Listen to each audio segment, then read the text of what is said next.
Sahabat Oase Rohani Katolik yang terkasih, apa kabar Anda hari ini? Semoga Anda semua dalam keadaan sehat, penuh sukacita. Senang sekali saya MIA Syaneta dapat kembali menjumpai Anda semua dalam acara kesayangan kita Oase Rohani Katolik edisi hari ini. Bersama saya telah hadir narasumber kita bersama. Beliau adalah Romo Hieronimus Roni Dahua MSC atau akrab disapa Romo Roni. Mari kita sapa dulu Romo. Selamat datang Romo Roni, apa kabar Romo? Puji Tuhan, kabar baik, luar biasa semua ya. Tuhan memberkati kita. Amin. Baik. Ya, kita mulai ya Romo ya acara ini. Sahabat Oase Rohani Katolik yang terkasih, sebagaimana biasa acara akan dibuka dengan doa yang akan dipimpin oleh Romo Roni. Silakan Romo. Baik, saudara-saudari, para sahabat dan pencinta Oase Rohani Katolik, marilah kita bersatu dalam doa. Dalam nama Bapa dan Putra dan Roh Kudus, amin. Tuhan Allah Bapa kami yang maha baik, Engkau Allah yang setia dalam hidup kami. Kami mensyukuri rahmat dan berkat-berkat yang Engkau anugerahkan kepada kami di hari yang baru ini. Terlebih Engkau perkenankan kami lagi untuk mendengarkan sebagian firman-Mu yang akan disampaikan pada kami dan kami renungkan bersama pada kesempatan ini. Hadirlah di tengah-tengah kami ya Tuhan, agar renungan kami pada hari ini sungguh-sungguh menguatkan iman kami untuk senantiasa percaya akan kasih dan kuasa-Mu yang melimpah dalam hidup kami. Allah Bapa kami di surga, semoga sepanjang hari ini kami anak-anak-Mu setia kepada segala kebenaran firman yang Kau taburkan pada kami. Dan mampukanlah kami untuk menghayatinya dalam kehidupan kami sehari-hari. Dan terlebih kami menjadi pelaksana-pelaksana firman dalam kehidupan kami.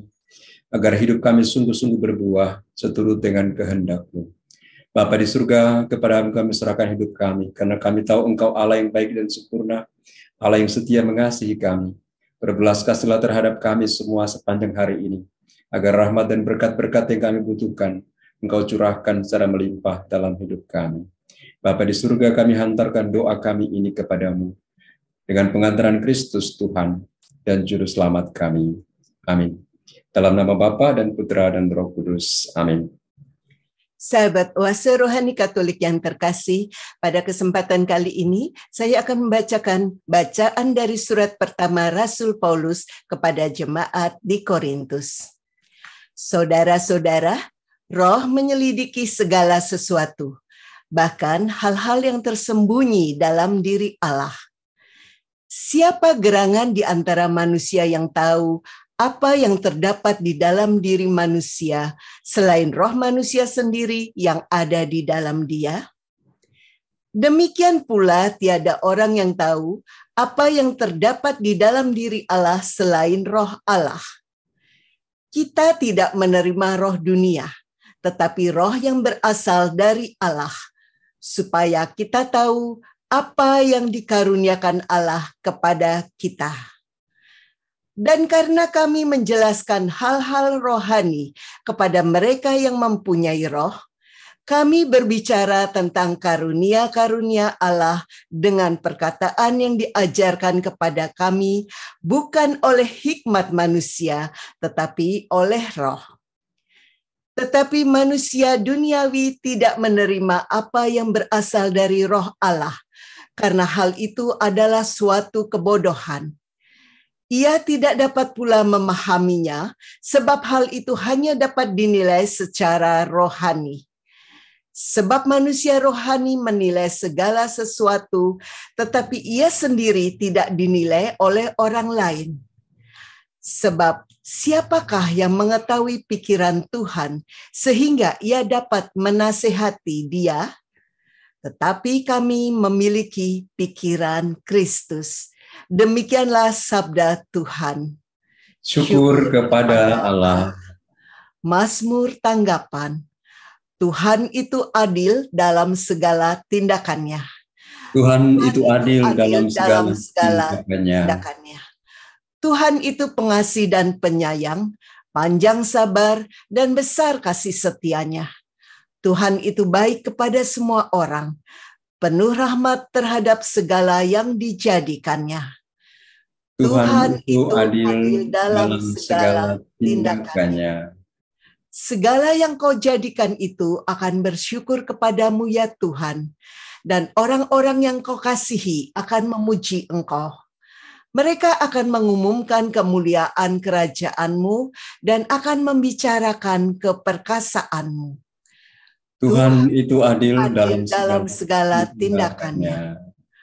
Untuk memberitahukan keperkasaan-Mu kepada anak-anak manusia dan memaklumkan kerajaan-Mu yang semarak mulia. Kerajaan-Mu ialah kerajaan abadi. Pemerintahan-Mu lestari melalui segala keturunan. Tuhan itu adil dalam segala tindakannya. Tuhan setia dalam segala perkataannya dan penuh kasih setia dalam segala perbuatannya. Tuhan itu penopang bagi semua orang yang jatuh dan penegak bagi semua orang yang tertunduk. Tuhan itu adil dalam segala tindakannya. Sahabat Oase Rohani Katolik yang terkasih, mari sekarang kita siapkan batin kita untuk mendengarkan bacaan Injil. Haleluya, haleluya, haleluya. Haleluya, haleluya, haleluya. Seorang nabi besar telah muncul di tengah kita, dan Allah mengunjungi umat-Nya. Haleluya, haleluya, haleluya. Tuhan bersamamu dan bersama rohmu. Inilah Injil suci menurut Lukas. Dimuliakanlah Tuhan. Aku tahu siapa engkau, engkaulah yang kudus dari Allah. Sekali peristiwa Yesus pergi ke Kapernaum, sebuah kota di Galilea. Di situ ia mengajar pada hari-hari Sabat. Orang-orang takjub mendengar pengajarannya sebab perkataannya penuh kuasa. Di rumah ibadat itu ada seorang yang kerasukan setan. Ia berteriak dengan suara keras, "Hai engkau Yesus orang Nazaret, apa urusanmu dengan kami? Engkau datang hendak membinasakan kami? Aku tahu siapa engkau. Engkaulah yang kudus dari Allah." Tapi Yesus menghardik dia, katanya, "Diam, keluarlah daripadanya." Maka setan menghempaskan orang itu ke tengah orang-orang banyak, lalu keluar daripadanya, dan sama sekali tidak menyakitinya. Semua orang takjub dan berkata satu sama lain, "Alangkah hebatnya perkataan ini.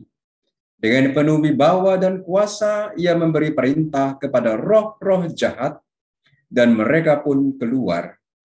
Maka tersiarlah berita tentang Yesus kemana-mana di daerah itu. Demikianlah sabda Tuhan. Terpujilah Kristus. Sahabat Oase Rohani Katolik yang terkasih, mari segera kita berbincang-bincang dengan Romo tentang Injil dan bacaan hari ini. Ya, Romo Roni, dalam kesempatan kali ini hal-hal menarik dan penting apakah yang Romo rasa perlu untuk disampaikan? Baik, terima kasih para sahabat dan pencinta Oase Rohani Katolik yang terkasih dan juga Sianeta. Beberapa pesan rohani dari bacaan pertama yang kita dengarkan pada kesempatan ini, yang kiranya menjadi inspirasi bagi kita sepanjang hari ini, dan juga menjadi harta rohani bagi kita sebagai anak-anak Allah dalam pesyarahan kehidupan kita di dunia ini.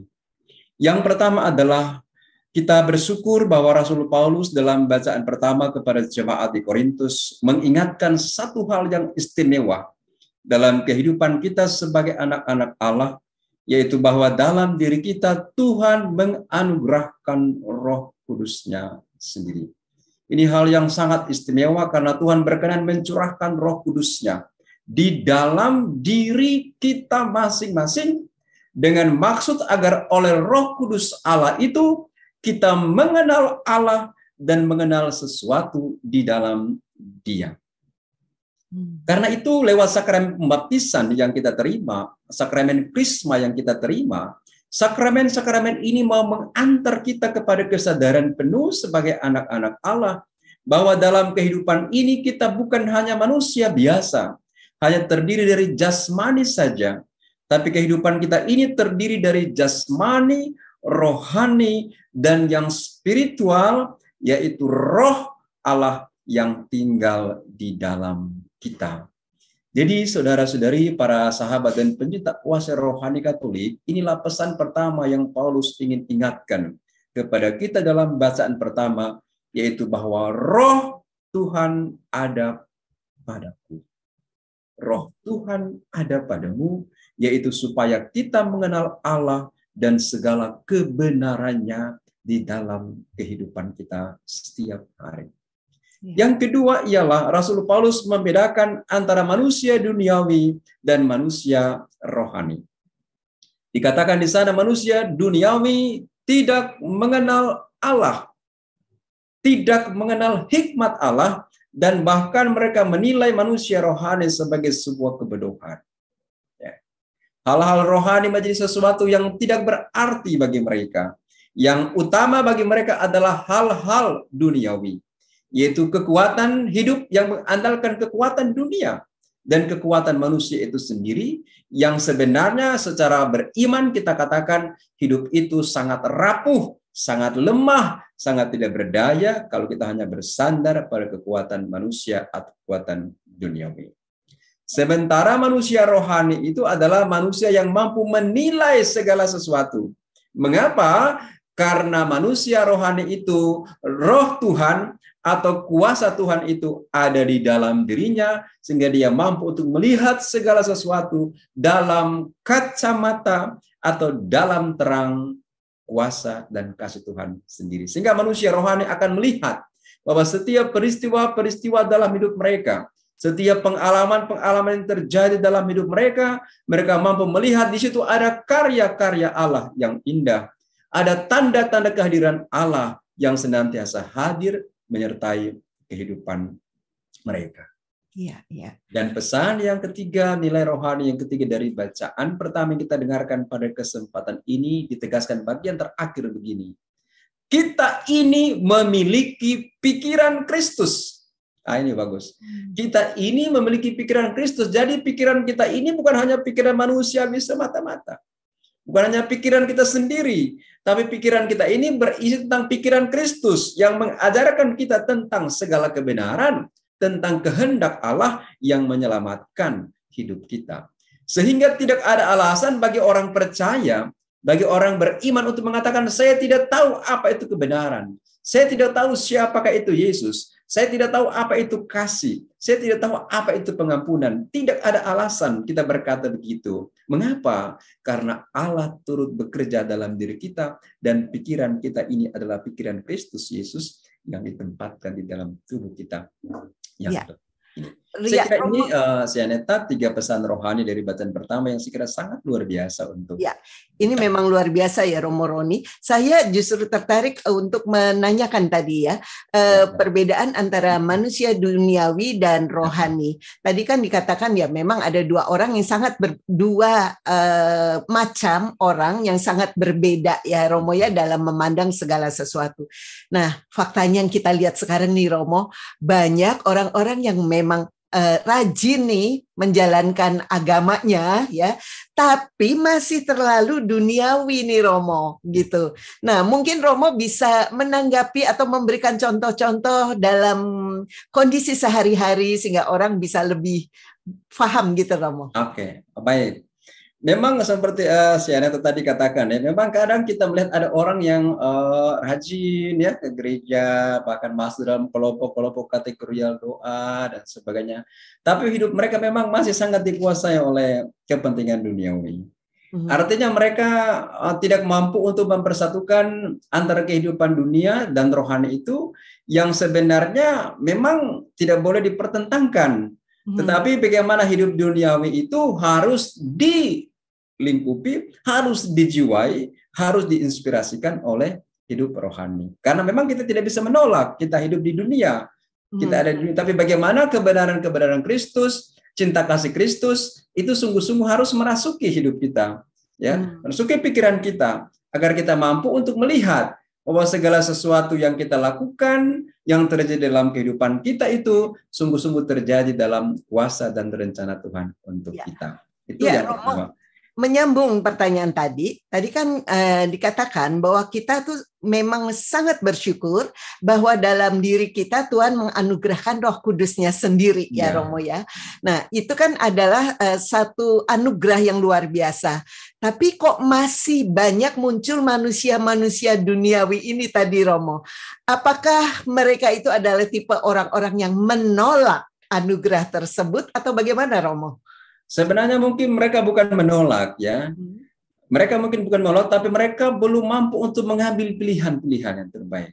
Mereka belum mampu untuk mengambil keputusan-keputusan yang terbaik, ya, yaitu keputusan yang diarahkan atau dipimpin oleh Roh Tuhan sendiri. Mereka, saya yakin, tahu tentang jalan kebenaran, tahu tentang hidup yang baik dan benar di hadapan Tuhan. Tapi sekali lagi mungkin karena pikiran mereka masih tertutup, hati mereka masih tertutup dengan segala kehadiran Roh, maka mereka juga kemudian dalam pengambilan keputusan-keputusan itu, kemudian memang keputusan yang kita katakan dalam bahasa yang kasar memang jauh dari kehendak Tuhan, gitu ya. Jadi bukan berarti mereka menolak, tapi sekali lagi mungkin mereka belum sampai kepada kesadaran bahwa saya ini adalah anak Allah, Roh Tuhan ada padaku, yang harus memberanikan saya untuk mengambil keputusan, untuk mengambil pilihan dalam hidup. Atau mungkin pengalaman lain, kemungkinan besar bahwa mereka tidak mampu untuk menerima resiko. Bahwa kalau kita ikut Kristus itu memang kadang ada salibnya. Kita ikut Kristus ada nilai pengorbanan. Mungkin ketidakmampuan untuk berkorban itulah yang membuat mereka kemudian cari gampang, itu jalan pintas aja, kita cari jalan sederhana aja, ngapain kita susah-susah. Nah, karena mengambil jalan lain itu dan tidak mau susah, itulah yang akhirnya kemudian orang menentukan untuk pilihan mengambil jalan sesuai dengan kehendaknya sendiri daripada jalan Tuhan. Karena memang ikut Tuhan itu, Tuhan katakan harus pikul salib, harus menderita. Nah, ini barangkali yang kurang berani untuk diterima atau dihayati sebagai konsekuensi untuk hidup di dalam roh, dalam kurang berani memikul salibnya, begitu ya? Iya, mungkin kurang berani atau kurang mampu untuk menerima resiko, ya, menerima salib dalam hidup, sehingga dia merasa, aduh, sudahlah, untuk apa mau menderita, senang-senang saja gitu, ngapain susah-susah. Padahal sebetulnya, Romo, di sini kan sebetulnya kalau orang yang benar-benar beriman, mereka seyogyanya tahu bahwa seberat apapun salib yang dipikul, Tuhan tidak akan meninggalkan mereka, ya Romo. Iya, memang itu memang harus menjadi keyakinan kita sebenarnya. Jadi kalau dalam hidup ini kita berani untuk mengambil resiko demi jalan Tuhan, kita berani mengambil resiko untuk sebuah kebenaran, berani berkorban untuk kehendak Tuhan, saya kira Tuhan memang nggak akan meninggalkan kita. Tuhan selalu punya jalan untuk membantu kita dan menyelamatkan kita. Tapi pengalaman ini yang kadang memang sulit untuk sulit untuk diterima, ya, atau dihayati bahwa ini sebagai sebuah kebenaran yang menguatkan kita sebenarnya, ya. Nah, Romo, sekarang apa yang bisa Romo sarankan agar semakin banyak orang ini bisa lebih berani, bisa lebih ke arah manusia rohani tadi, Romo? Oke. Baik, yang pertama harus lebih banyak lagi untuk membangun hidup rohani, yaitu doa pribadi. Banyak-banyaklah berdoa pada Tuhan, mohon penerangan Roh Kudus supaya Tuhan kuatkan, supaya kamu dapat mengambil pilihan-pilihan yang terbaik dalam kehidupan setiap hari, ya. Ini yang pertama. Jadi rajin-rajinlah untuk membangun relasi yang akrab, yang mesra dengan Tuhan lewat kehidupan rohani, yaitu doa.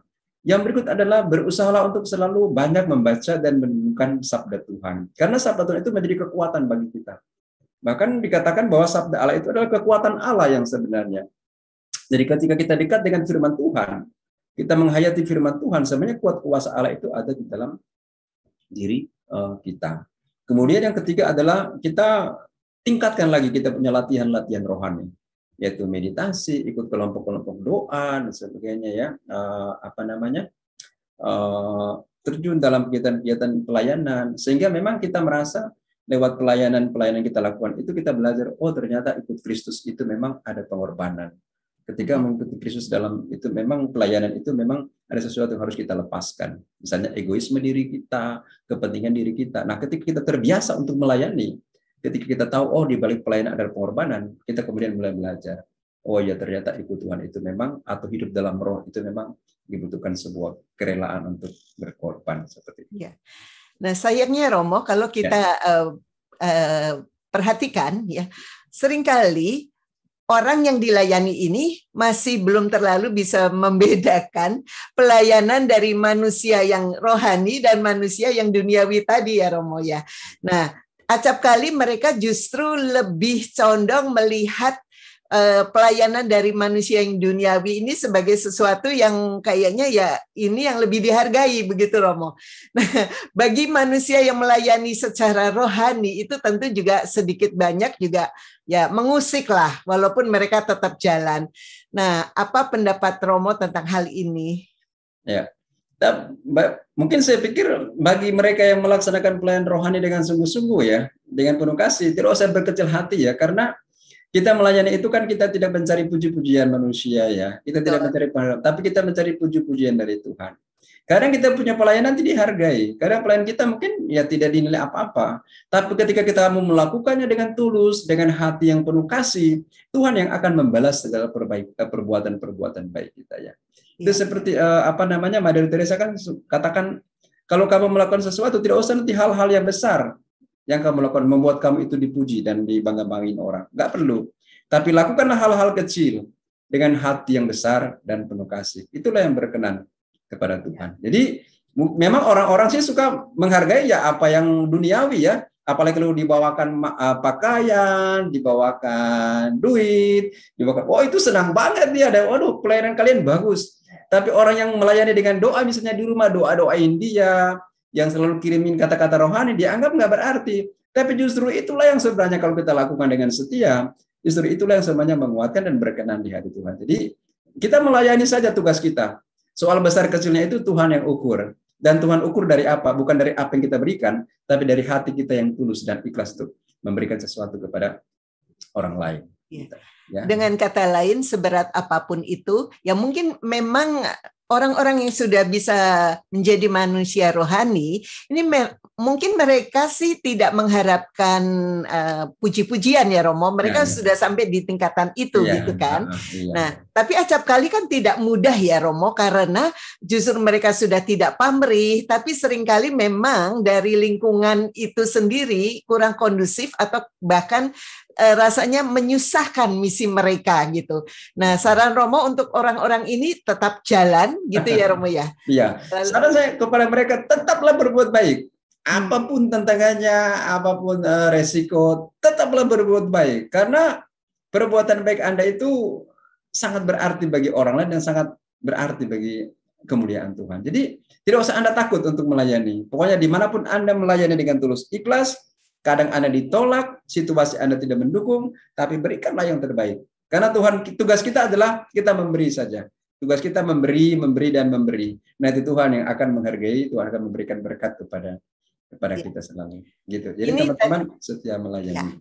Ini kan tadi bicara tentang individu-individu bagaimana menjadi manusia rohani misalkan ya Romo. Ya. Nah, bagaimana kita di dalam komunitas kita bisa kita lebih mengajak orang untuk lebih mau menjadi manusia yang rohani ini Romo, bukan cuma diri kita gitu. Kan kita masih sering kali melakukan pelayanan bersama dengan orang-orang yang masih sangat duniawi. Padahal tidak semua pelayanan itu bisa kita lakukan seorang diri gitu loh Romo. Nah, saran Romo apa? Baik, memang dalam pelayanan kita harus belajar bekerja bersama orang lain. Tuhan Yesus sendiri saja dia pilih 12 rasulnya itu untuk tanda bahwa dia juga kerjasama dengan orang lain. Dia nggak boleh menyatakan sendiri, sekalipun dia merasa dia mampu menyatakan karya keselamatan Allah Bapa dunia ini. Mampu dia. Tapi dia mau pilih 12 rasulnya untuk menjelaskan bahwa dia juga butuh teman, butuh orang lain dalam karya pelayanannya. Nah demikian pun juga dengan kita, dalam karya pelayanan kita nggak boleh kerja sendiri. Kita tangan cuma 2, mata cuma 2, kaki pun cuma 2. Kita butuh orang lain untuk apa? untuk ikut ambil bagian dalam pelayanan ini. Nah, bagaimana caranya kita menggerakkan? Yaitu kita mulai belajar untuk saling mengajak. Ya, kita saling mengajak, kita saling meyakinkan bahwa pekerjaan kita ini baik untuk keselamatan banyak orang, juga untuk tanda kasih kita kepada Allah Bapa di surga yang mengasihi kita. Jadi kita mengajak teman-teman supaya memang kita kemudian tidak merasa, oh saya sendiri yang hebat, ini karya saya, ini pelayanan saya lah yang memulai. Kita nggak boleh merasa begitu. Sekalipun kita yang memang memulai karya itu, tapi kita belajar untuk mengajak orang lain supaya ambil bagian dalam karya bersama ini, dalam karya untuk pelayanan kepada sesama. Saya kira seperti ini. Jadi kita mengajak orang lain, melibatkan orang lain. Jangan merasa diri kita hebat, jangan merasa diri kita mampu, jangan merasa diri hanya saya yang bisa. Nggak boleh. Tapi kita mesti belajar rendah hati, untuk terbuka. Ayo, mari kita bekerja sama untuk karya keselamatan Tuhan bagi banyak orang. Seperti itu saya kira. Iya. Dan dengan kerendah hatian itu, sekaligus juga memberikan contoh ya mungkin ya. Iya, itu juga contoh ya. Contoh itu memang biasanya banyak orang suka ikut ketika melihat, oh orangnya pelayannya kok baik, rendah hati. Jadi orang kemudian, oh ya oke, tulus. Gitu. Kalau orang sombong memang kadang langsung ditinggalin. Saya nggak suka dia orang sombong. Ya. Dan kalau sombong berarti dia sudah beralih ke duniawi ya Romo. Iya benar. Iya. Romo Roni, ini menarik sekali perbincangan kita. Sayang kita harus jeda sejenak. Nanti kita lanjutkan lagi obrolan kita ya Romo. Ya. Sahabat Oase Rohani Katolik yang terkasih, demikian perbincangan di sesi 1 ini. Kami masih akan segera kembali setelah jeda berikut. Jangan kemana-mana, tetaplah di tempat Anda.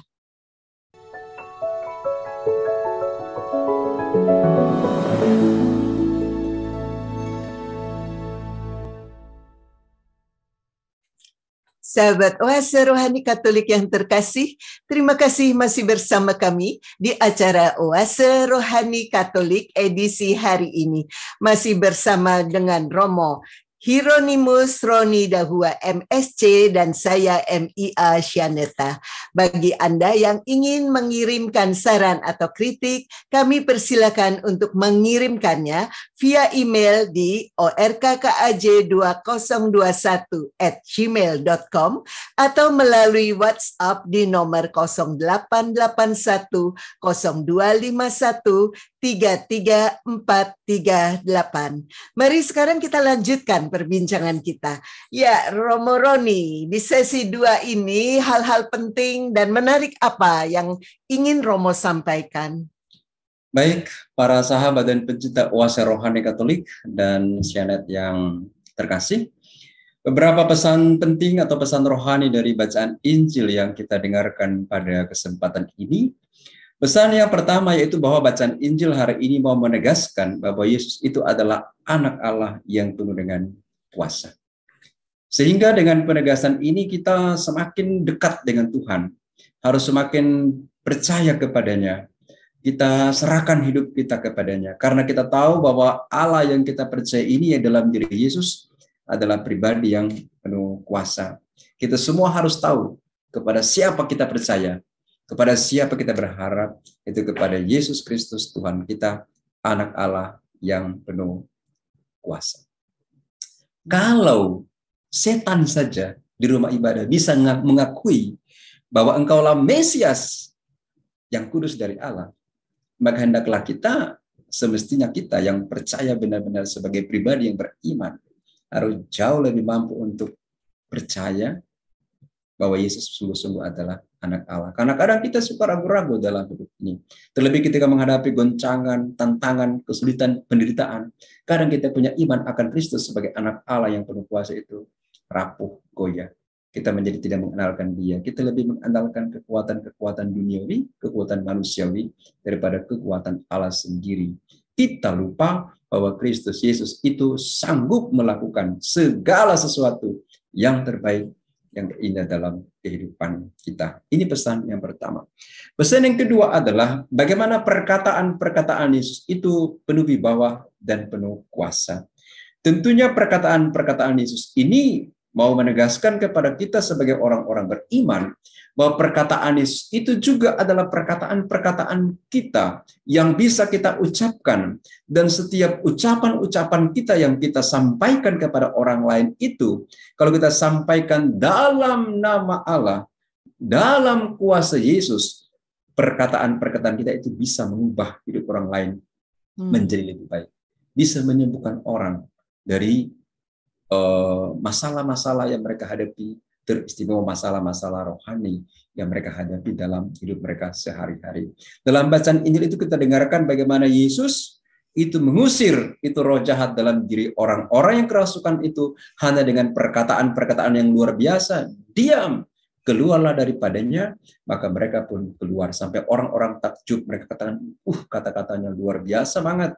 Perkataan-perkataan itu bisa membuat roh-roh jahat itu keluar, dan orang itu menjadi tahir, menjadi pulih kembali. Ini luar biasa, teman-teman Oase Rohani Katolik, agar dalam hidup ini, ketika kita mengucapkan perkataan-perkataan setiap hari dalam hidup ini, ketika kita itu ucapkan dalam nama Yesus, dalam nama Allah, itu bisa mengubah kehidupan kita, menghantar hidup kita, itu menjadi sukacita, menjadi sumber berkat bagi banyak orang, bagi keluarga kita, bagi orang-orang yang kita jumpai. Misalnya kita memberi contoh saja hal-hal sederhana, ketika engkau berkunjung kepada saudaramu yang sakit, katakan engkau pasti sembuh, percaya Tuhan menguatkan engkau, kita berdoa pada kesempatan ini, pasti orang itu dikuatkan. Tapi kalau engkau datang dengan mengatakan, aduh sakit kamu berat banget ya, waduh, kemarin ada teman saya sakit begitu, ya meninggal. Membuat dia down sebelum. Tapi kalau kamu kuatkan dengan kata-katamu, dalam nama Yesus, segala sesuatu menjadi mungkin. Kita belajar percaya bahwa Tuhan tidak tinggalkan kita. Itu obat yang menjadi ajaib. Dan kita lihat, dalam kitab suci, Tuhan itu menyembuhkan orang, tidak memberi resep, tidak memberi obat. Hanya dengan apa? Dengan iman dan perkataan. Bangunlah, bangkitlah, angkatlah tilammu dan berjalanlah. Ketika orang percaya pada perkataan itu, orang-orang itu menjadi sembuh. Jadi ini perkataan-perkataan yang penting. Yesus mau mengatakan kepada kita sekalian, sebenarnya bahwa perkataan tentang kebenaran itu juga Tuhan sudah anugerahkan kepada kita. Karena kan bacaan pertama tadi dikatakan, roh Tuhan ada pada kita. Jadi apa yang kita ucapkan, atau kita ucapkan dengan kuat kuasa Allah, ya, dalam nama Yesus, pasti itu bisa memberi sesuatu yang berarti, mau perubahan, penyembuhan bagi orang lain. Dan yang terakhir adalah setelah Yesus melakukan hal-hal itu, kemudian tersiarlah berita tentang Yesus kemana-mana. Artinya, ketika kita mampu melakukan banyak hal dalam hidup kita mau berkata-kata tentang kebenaran dalam hidup kita, banyak orang kita pulihkan dengan pewartaan kita, hendaklah nama Yesuslah yang harus menjadi besar dan tersiar kemana-mana. Kadang kita merasa diri kita yang hebat, saya punya doa luar biasa, pewartaan saya luar biasa. Kita menjadi inilah saya, nggak boleh. Kita harus pinjam kata-kata dari Yohanes. Hendaklah Allah menjadi semakin besar dan aku menjadi semakin kecil. Kita ingat kata-kata Yohanes Pembaptis. Biarlah dia menjadi semakin besar dan aku harus menjadi semakin kecil. Nah, ini harus menjadi kata-kata kita juga. Ketika kita berkata-kata baik tentang kebenaran. Banyak orang kagum dengan pengajaran kita, orang kagum dengan pewartaan kita, orang kagum dengan perbuatan-perbuatan kita. Biarlah Allah menjadi semakin besar dan aku menjadi semakin kecil. Kita ingat Mother Teresa waktu berkarya di India ya. Dia begitu banyak melakukan hal-hal yang luar biasa, mengagumkan dunia. Seorang wartawan datang bertanya kepadanya, Mother Teresa, mengapa engkau dapat melakukan segala hal-hal yang luar biasa seperti itu? Dia katakan, saya ini hanyalah pensil di tangan Tuhan. Tuhanlah yang menuliskan kertaslah dunia ini, dan saya adalah pensil yang digerakkan Tuhan. Artinya Mother Teresa mengatakan, biar saya bisa berkarya banyak dengan karya-karya besar begitu, tapi semua karena Tuhan yang telah turut bekerja dalam diri saya. Nah, ini juga harus menjadi kesadaran kita, saudara-saudari, para sahabat Oase Rohani Katolik, akan dalam hidup kita belajar untuk biarkanlah nama Allah menjadi semakin besar dan aku menjadi semakin kecil. Iya. Seperti ini saya kira pesan. Romo, ini memang satu hal yang sangat luar biasa bahwa kita diingatkan hendaklah Allah jadi semakin besar dan aku menjadi semakin kecil. Dan ini orang yang mengatakan ini adalah betul-betul orang yang sudah rohani, yang sudah betul-betul penuh dengan kerendah hatian ya. Nah, sayangnya memang masih banyak orang di luar sana di sekitar kita yang lebih senang menepuk dada ya Romo ya. Nah, dan juga merasa bahwa semua yang dilakukan hasilnya itu adalah kehebatannya dia. Yang ingin saya tanyakan Romo, bagaimana kita sebagai orang Katolik khususnya ya bisa selalu ingat akan perkataan yang luar biasa ini untuk selalu rendah hati, karena sifat manusia itu seringkali kita menjadi takabur saat kita dielu-elukan. Bagaimana supaya kita bisa membatasi diri kita untuk tidak seperti itu? Oke, baik. Pertama-tama memang dalam pengalaman kehidupan manusia ya, salah satu kecenderungan itu memang dia suka memegahkan diri ya, merasa diri hebat. Terlebih ketika dia sudah populer, menjadi pengajar yang luar biasa, pewarta luar biasa, kemudian dia punya hidup juga ya luar biasa secara materi, dia memang terpenuhi, kemudian merasa diri ini semua karya saya ya, merasa diri hebat, dan dia kemudian menyampaikan inilah saya ya, kemana-mana tampil inilah saya. Nah, saya kira memang bacaan ini mengingatkan kita agar dalam kehidupan kita belajar memang untuk rendah hati, dan kerendahan hati itu hanya bisa dibangun ketika kita kita memang mendekatkan hidup kita pada Tuhan. Kita memang bangun hidup rohani terus-menerus. Seperti Mother Teresa itu, dia bisa sampai kepada kesadaran aku hanyalah penselit dengan Tuhan, karena memang dalam hidupnya itu memang dia dekat dengan Tuhan. Ya. Membangun hidup rohani yang terus-menerus. Jadi kedekatan dengan Tuhan itu membuat dia semakin sadar siapa saya ini. Saya ternyata tidak berarti di hadapan Tuhan. Kadang memang kita menjadi sombong karena memang kita hanya bangun hidup dari kepala aja. Kita nggak bangun hidup itu dari hati. Kita nggak bangun hidup dari kedalaman hati. Karena kalau kedalaman hati kita itu memang sungguh-sungguh menghantar kita untuk menemukan bahwa saya itu memang berada seperti ini. Itu memang karena kemurahan Tuhan. Karena kuat kuasa Tuhan dalam hidup saya. Yeah. Sehingga memang pertanyaan Ibu Sianeta tadi, memang bagaimana agar kita dikontrol soal kerendahan hati ini. Yaitu yang saya katakan tadi, terus-meneruslah kita mendengarkan kehendak Tuhan. Kita dengarkan kehendak Tuhan. Kita dekatkan hidup pada Tuhan. Karena kedekatan dengan Tuhan itu akan membuat Tuhan itu selalu mengingatkan kita, menegur kita. Mungkin ketika kita sudah sombong, misalnya hari ini saya pergi pelayanan, malam kan saya mesti ambil time to be. Biasanya kan ada waktu time to be ya. Malam saya pelayanan, saya ambil waktu time to be, merenungkan Tuhan, saya sudah lakukan semua ini untuk saya, untuk namamu. Kita dengarkan Tuhan berkata apa, ya, berkata apa. Nah, ketika kita belajar dengarkan suara Tuhan yang mungkin mengkritik karena hari ini kita terlalu sombong. Oh iya, saya ternyata kemarin sombong. Besok kita harus berubah untuk belajar lagi lebih rendah hati lagi. Jadi ada sebuah proses, ya proses pengenalan, proses membangun kedekatan dengan Tuhan dalam hidup sehari-hari bisa membuat kita kemudian belajar rendah hati sama seperti dia. Bolehkah dikatakan bahwa yang pertama adalah kita harus menyadari dulu prinsip utamanya bahwa semua yang besar itu adalah Tuhan dan semua untuk kebesaran Tuhan, bukan untuk kita. Lalu untuk memperkuat batin kita setiap harinya sebaiknya membangun hidup rohani itu ya Romo. Ya. Bisa seperti harus dibangun memang kesadaran. Misalnya seperti Yesus ya. Yesus sendiri kan setelah dia pergi berpuasa 40 hari ya. Maksudnya apa sebenarnya? 40 hari itu retret agung bagi Yesus. Dia retret agung untuk apa? Untuk menyadari bahwa saya ini hanyalah utusan Allah. Saya anak Allah yang diutus untuk menyampaikan dan melaksanakan kehendak Bapa. Sehingga di sini dia belajar untuk rendah hati.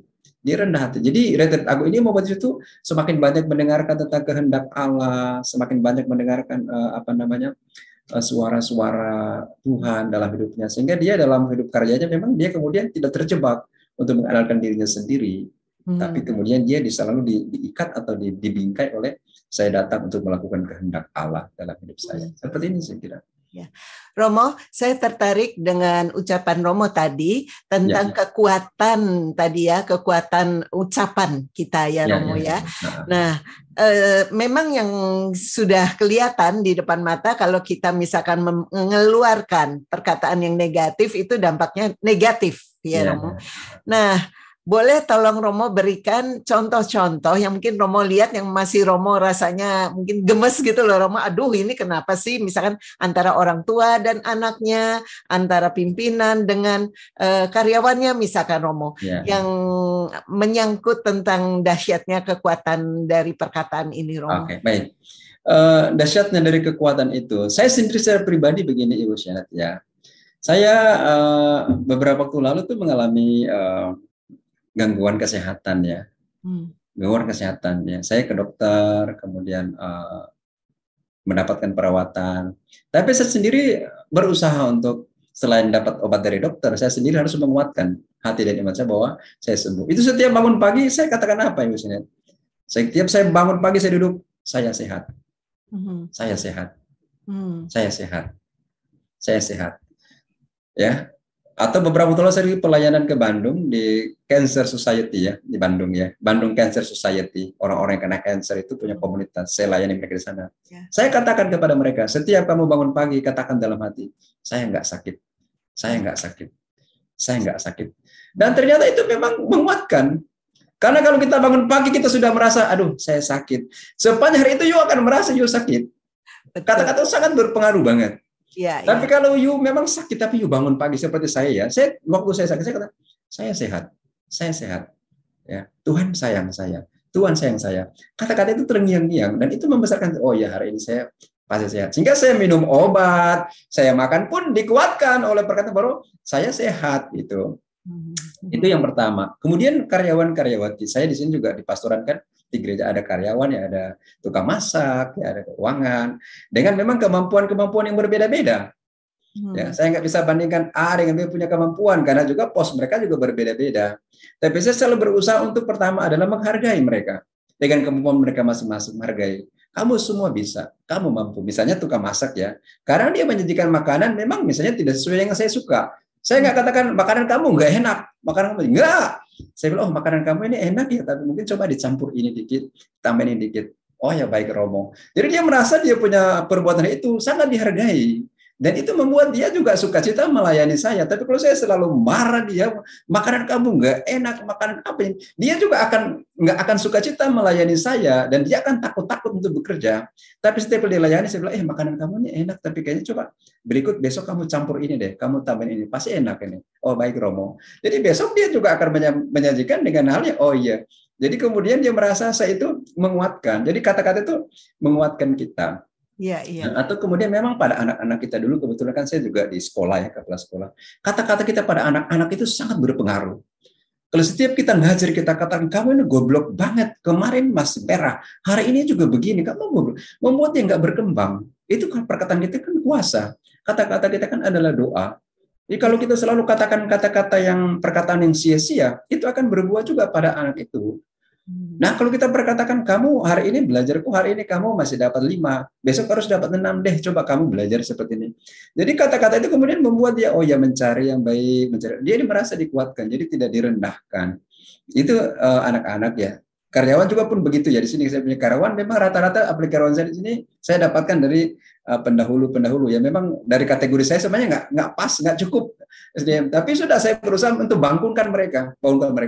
Kadang saya masuk ke sekretariat, aduh dengan ruangan yang tidak teratur, misalnya begitu ya. Saya aturin, ini besok ini diatur gini. Maksudnya apa? Supaya kalau you cari file itu gampang.